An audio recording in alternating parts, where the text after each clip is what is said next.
laparoscopy was by Dr. Nagai in Japan, and he did extraperitoneal laparolift technique by passing K wire in a sumo wrestler, and he did laparoscopic cholecystectomy.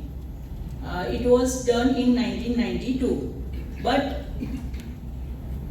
my husband learned it from Dr. Nande.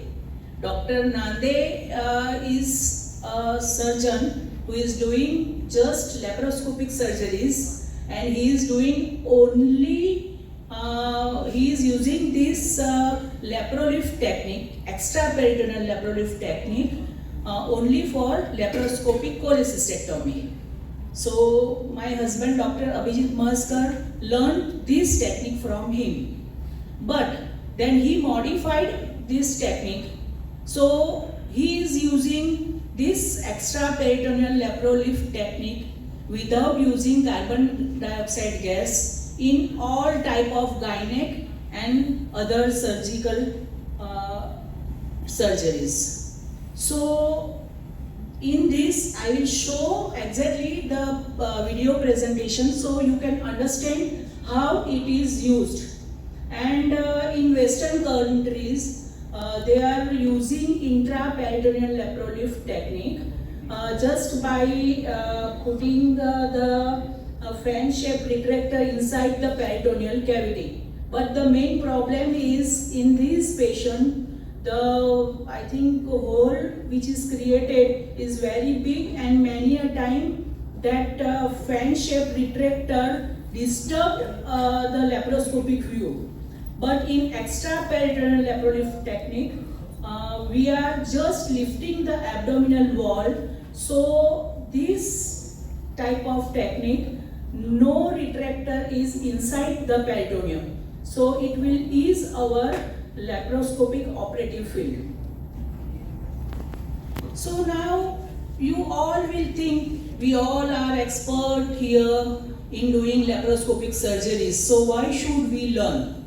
Or there are some new upcoming laparoscopic surgeons. I think for both of these people and doctors, you should learn this because there are many advantages of this technique.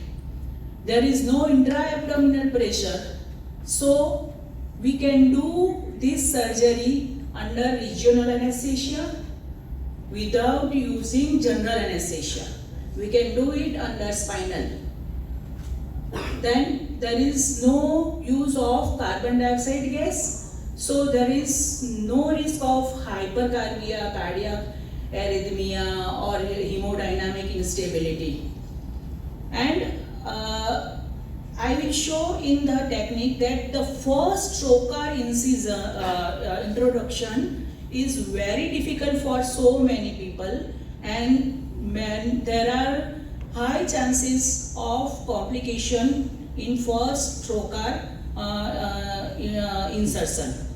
So I think this technique make it very easy, and in those who are in learning curve, this technique is very safe and having minimal complications. So I think everybody should learn this technique, and I will show in the video that specimen extraction is also very easy in this technique. So which type of surgeries we can do? I think we can do all types of gynec surgeries with this method. So in technique, I will directly show you the video. It is done, this is done under spinal anesthesia. Patient was kept in the lithotomy position, and lift point is put in the line joining the anterior superior iliac spine in the midline, and the abdomen is lifted up. But I have changed this. I will show this in video. And in subumbilical incision is here. I will show the video exactly. Yeah, this is the portable laparolift. Here the rod is fixed with our OT table. It is this instrument can be sterilized with autoclave. The transverse bar is kept. Now this is a ratchet mechanism along with the pulley. Here the sub-umbilical point, at this point it is cast with towel clip, sharp towel clip, and then it is penetrated deeply, and now we are lifting this. You can see the lift, it is around 1 feet. So now this trocar insertion is very easy. After seeing that it is inside the peritoneum, we start in this I have not shown, but we start the air. Just what we were doing in our PG days in with that fugga. So this is the air. We are joining this, and you can see this is at present it is 9 millimeter of mercury when we just have connected this, but then we keep the other port open, secondary port, so the air just flow. This is a case of ruptured ectopic. This is just I am showing that here there is you can see profuse hemoperitoneum. We can do suction without collapsing the abdominal peritoneal cavity. And this is, you can understand that that is our open surgical suction that we have introduced, and this is the clot which were not removed by suction. We are removing with either sponge holder or ovum forceps. So we can use the open surgical instruments very easily.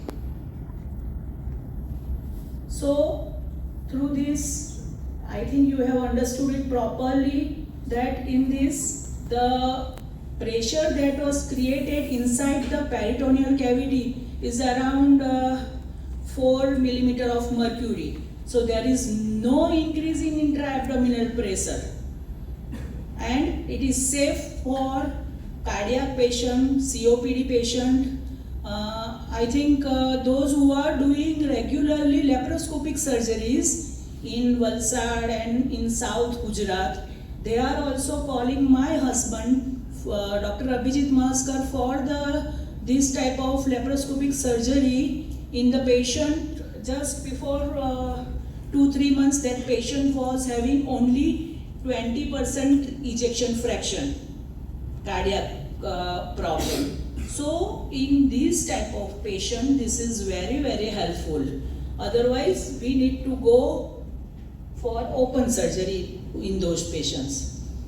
There is no hypercarbia, no cardiac arrhythmias, and you have already seen in this video that suction can be used without losing the vision, and there are less chances of bowel injury due to the first trocar entry. That is very, very safe in this method. And I will show in another video that the cautery smoke that is produced during surgery, we are just introducing the air flow from the air pump, and then we are keeping the secondary trocar side open, so air flow from goes inside the abdominal cavity and comes out from the secondary trocar side channel. So the fume and smoke that is created during surgery goes out easily, and it won't disturb our vision during surgery. And all conventional surgical instruments can be used in this in case of trouble. So it is much cheaper than using carbon dioxide. Why? Because we don't need to buy the expensive ETCO2 monitor and carbon dioxide cylinder. That is not much expensive, but all other are very expensive, and there is no need of carbon dioxide insufflator, ETCO2, carbon dioxide cylinders. And again, one important thing, that we have not changed our trocar for last 15 years, because if trocar leaks, we have no problem. So most of the time we need to change the trocar only because it leaks. So we have not changed or replaced our trocars. So this is just the difference of pneumoperitoneum with carbon dioxide and MALT, that is modified abdominal lift technique. In pneumoperitoneum, usually you all are creating pressure up to 13 to 18, many a time we have seen 20 millimeter of mercury. But in this, there is only 4 to 5 millimeter. Rest, other thing I have shown it to you. This is just one video that I am showing, and that is only 2 minutes. This is the myomectomy, and in this recording was 25 years old. This is just I am showing that after removing the myoma, at that time we were not comfortable with intracorporeal suturing. So after removing myoma from the suprapubic incision, we are doing the suturing. So